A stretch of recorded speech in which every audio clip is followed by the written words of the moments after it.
Bonjour à tous et bienvenue dans Un fait, une valeur. Chloé, bonjour. Bonjour Philippe. Alors on va poursuivre notre série sur l'histoire et on va étudier l'arrivée des femmes en bourse et plus généralement le rôle des femmes dans la finance. Et on peut dire que c'est un phénomène plutôt récent. C'est un phénomène même très récent puisque c'est en 1967 que la première femme est arrivée à Wall Street et à la Bourse de Paris. Donc 1967, fin des années 60, à cette époque, de plus en plus de femmes accèdent dans des secteurs où on ne les attend pas forcément. Vous avez sans doute à l'esprit certaines... Oui, parce que c'est à la fin des années 60 qu'Arinter, par exemple, embauche la première femme pilote de ligne. C'est à la fin des années 60 que l'ENA voit son major être une femme. Et puis c'est à la fin des années 60 qu'Indira Gandhi est élue première femme, Premier ministre de l'Inde. Mais interrogeons-nous, revenons à la corbeille. Et qui étaient ces femmes autour de la corbeille? Alors, on a une figure aux États-Unis un peu emblématique de ce mouvement. Elle s'appelle Muriel Sibert. C'est elle, justement, qui a, pour la première fois, acheté une licence lui permettant d'échanger des titres à Wall Street.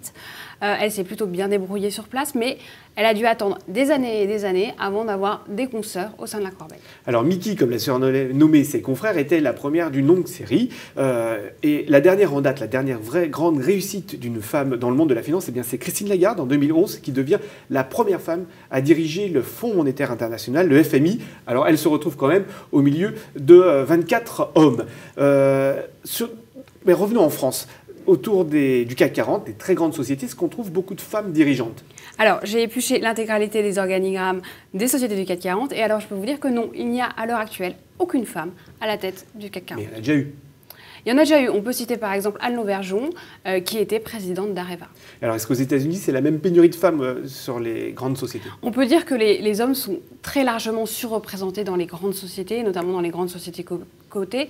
Cela étant, quelques secteurs ont leurs femmes à la tête des entreprises. On peut citer Yahoo, le géant Yahoo, et c'est Marissa Mayer qui en est présidente. Alors, Marissa Mayer, c'est une femme, mais à qui on attribue une force quasiment d'homme, une fermeté très forte.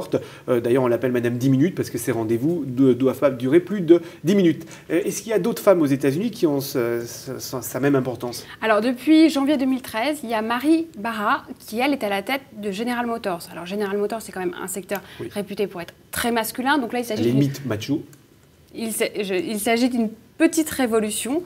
Et elle a quand même mis 33 ans pour accéder à la présidence, puisqu'elle a 51 ans. Et donc, elle a attendu des années avant d'être présidente. Eh bien, Chloé, merci. Quant à nous, on se retrouve pour un prochain Un fait, une valeur.